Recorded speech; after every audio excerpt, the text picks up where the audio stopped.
I have health and aging together. Okay. And it's unique in the framework, and we're going to flip it. I want you to speak to aging first, because one of the things that bothers me, at least a little bit, what I interpret, and I'm sensitive to this because of my background and my family, is I believe that a lot of, in some of this new progressive thought, comes this ideology as if elders and the old way of thinking is backwards, as if we need to dismiss the wisdom in the knowledge of, I always say, my OGs or of our elders. Right. It bothers me. You know what I'm saying? I was soaking up so much game from Mama and Neb and Baba Malik the other day, and Marion Kramer. It's just good for me to be in that space. I like being in that space, but that has a lot to do with my relationship as a child with my grandmother. Right.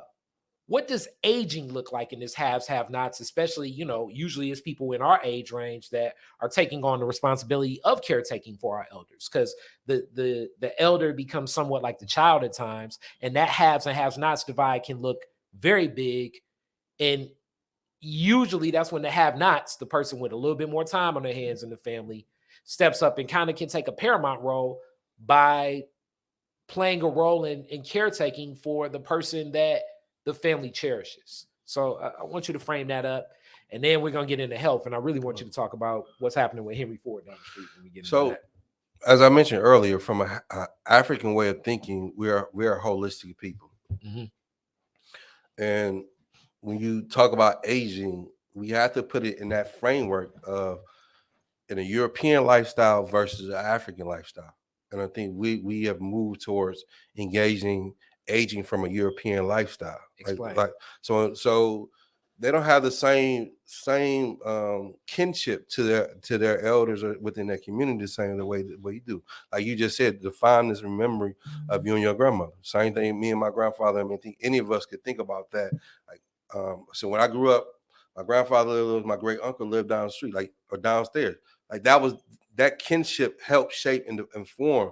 Like it rarely did you hear about going to put Grandma Susie in a damn in a home or something. Like she lived with us. Like that was abnormal, right? And it may be a few exceptions here and there, right?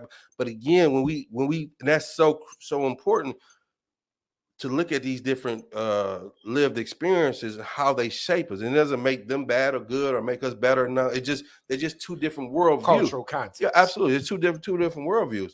And it's important to understand that, and because within that framework, it helps us understand why folks are behaving that they are, right? And so I'm gonna illustrate a point. When New Era Detroit, when it came on the scene as an organization, its attitude was we ain't nobody taught us nothing. And it may be some truth in that, but as you just explained, I'm gonna go sit down with Mama and Ned. I'm gonna go sit down with Marion Kramer. I'm gonna go sit down with General Baker. Mm-hmm. I'm gonna go sit down with Earl Wheeler out of Highland Park. Yeah. I'm gonna go sit down with Ron Scott. But what we're not opening up, there's a level of pain that that has our hearts and our minds hemorrhaging, that we're trying to remove, but we're moving so fast that it's putting us in a position to fighting against each other. Because again, that's not the African way to say, I'm not going to listen to my elders. Yeah. But we have to make a distinction, because there's a elder in our community. I call it old folk, right?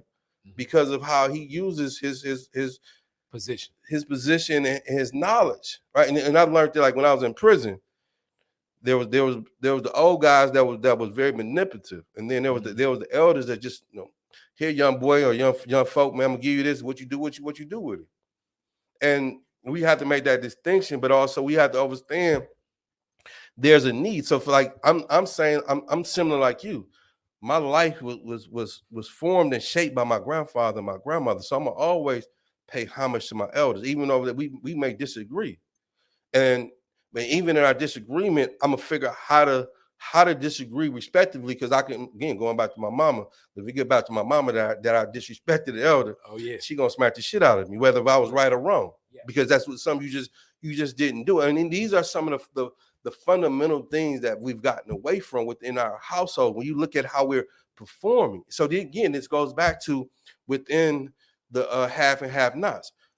When we look in the hood, those of our elders who are left to survive in these type of conditions, And the young folks who are not growing up, they have no relationship to landmark, like we had the Crockers was the last block store in our community. I mean, somebody broke in their house, and somebody told me like, man, somebody broke in the Crocker's house. I was doing something else, and I drove through the neighborhood trying to find a fucking TV, and I saw a guy. They had a TV, and I thought it was them. Got out, walked up on them, man. Like, I'm ready to go to war. Yeah. Because of what the Crockers meant to our community. But not everybody has that same relationship or that same understanding that you just said, the nuance and the context, but also what pain is turning us into is predators. Pain is turning us into savages. Pain is also turning us into thinking that we're better than folks, so we're going to move away from the community. And it's so unique that you speak to that, as like when I think of the aging process, and as you talk about just how things have changed, because to feel as though our aging elder is not safe in our own community, where we have to go outside our community, and we already have an understanding which goes straight into the transition of when we think of healthcare. I had a post about the story of my birth. Hutzel Hospital, 1982, 40 years ago. My mom gave birth to me on the floor of the emergency center because the nurse at the time did not really believe my mom was really in labor and about to have me. So she, through her and God, I was born. No anesthesia, no spinal, no nothing, and we're trusting our elders in these spaces where they have proven to turn their back on Black people. And when we talk about turn their back on Black people, you talk about the cancer center that's being built and developed. Henry Ford has always had a strained relationship with Detroit's Black community, but especially over here. Can you frame that up for us? Before we go there, I think it's important to just put the whole conversation in context in relationship to Detroit.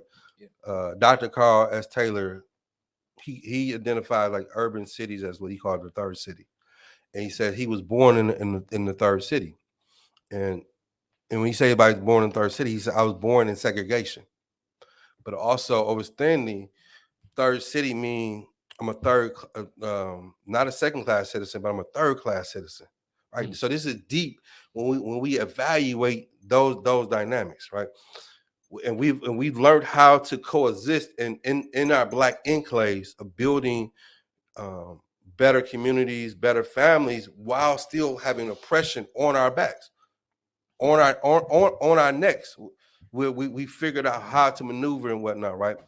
So when we fast forward, the third city, in my opinion, because the third city is nothing but a colony, and then within the colony, I've been talking about the hood, you have now a colony inside the colony, which is the third hoods.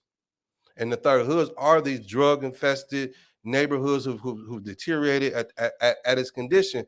But within both of these dynamics, none of us, we control the infrastructure, economically, politically, and socially. So fast forward to a Henry Ford Hospital or any other type of institution.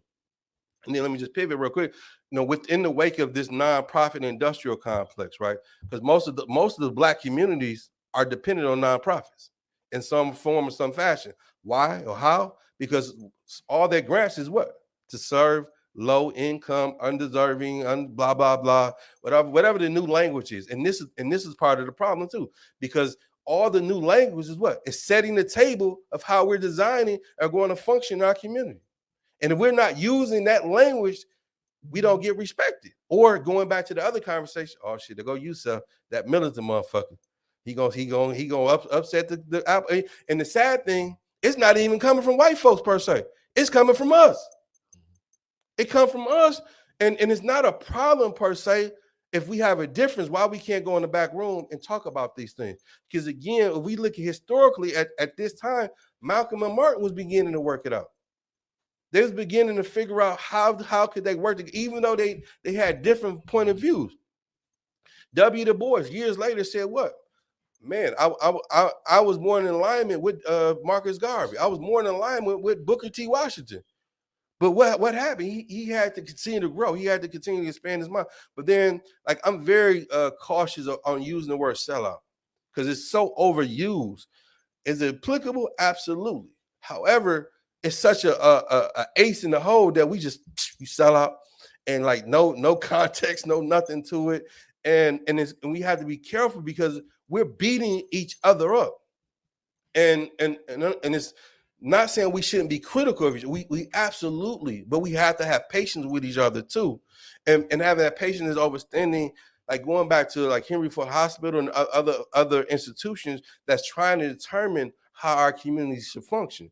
But what's missing in that conversation is the de-investment that has taken place where, again, this neighborhood, your neighborhood, all the neighborhoods that we grew up in, for the most part, they was thriving Black communities. They was thriving Black communities, Lauren. So what happened? Why they are no longer thriving Black communities? Where did it go? Like, the intelligence is still there, the spirit is still there, but we're so fractured. Mm-hmm. We're a fractured community, and our fraction is I'm going for self.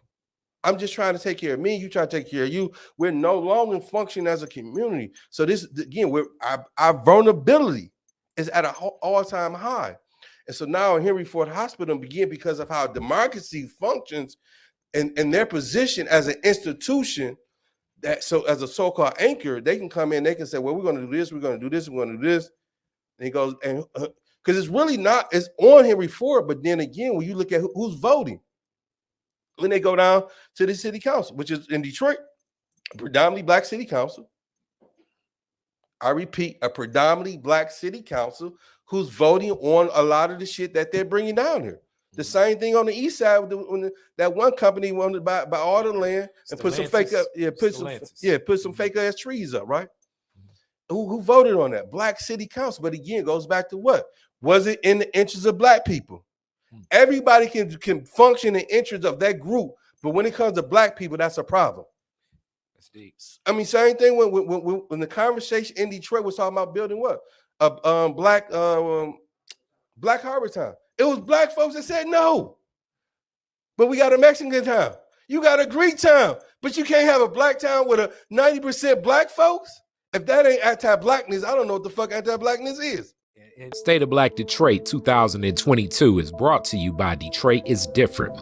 You can support Detroit is Different by liking, subscribing, and following Detroit is Different, the website, Facebook page, Instagram page. And also, remember, you can always give to Detroit is Different at Cash App, at Detroit is Different at the cash tag, and through PayPal.